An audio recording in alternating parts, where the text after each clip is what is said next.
Pero para mga pasa-pasa, yun po'y gawa ng amag. Amag.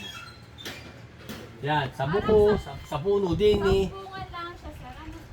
Hindi, maraming uri yan. Ito yung sa buko, node blast. Meron naman sheet blight dito sa parting lapak. Yan. Node blast, neck blast, collar. Yan, sa buko. Marami pong klase. Yan. Kita po nyo yung mga kita ninyo. Basta po makita ninyo na din sa parting puno, ganari ay para po bang may pasa. Gawa po ng amag yan.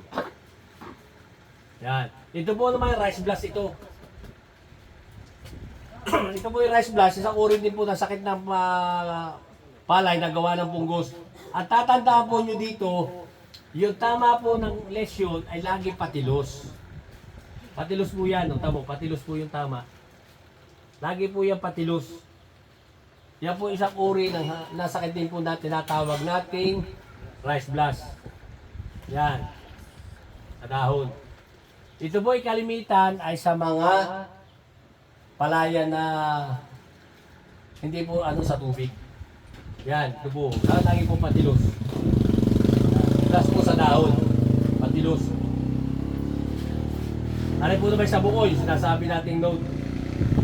Yan. Yan, ito po. Ito po yung sheet light. Yan. Na ano po dito.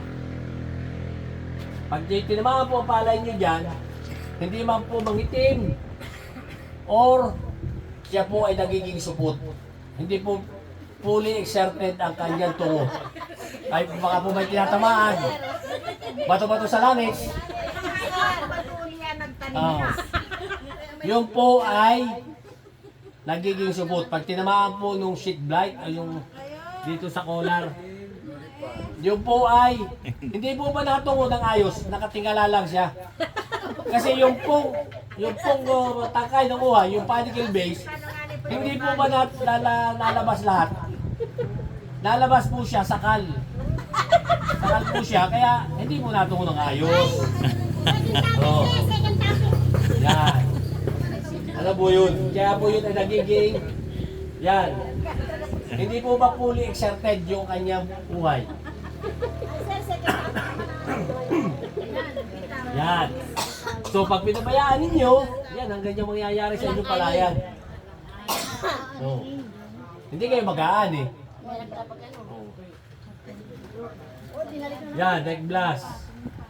Whitehead, ito po gawa ng stem borer. Yan. Ito, poorly irrigated or dried easily. Water stress. Yan. Sobra, yan po ang lagi nating aanuhin. Yung sobra po lahat na bagay na ating ilalagay, lalo na po yung nitrogenous fertilizer, yan urea, yan po imbis na makatulong, makakasama pa. Lalo na po sa hybrid. Huwag po kayo magsusobra ng urea o nitrogenous fertilizer kasi nagiging po susceptible lalo yung ating mga palay sa sakit. Yan dapat po imamadis natin pag hybrid. Ang gusto po niyang panahon ay yung malingahit. Alam mo ba, alam yung malingahit na uulang hindi? Mainit. Mainit, pero alam mo uulan, pero hindi naman natuloy malihangit.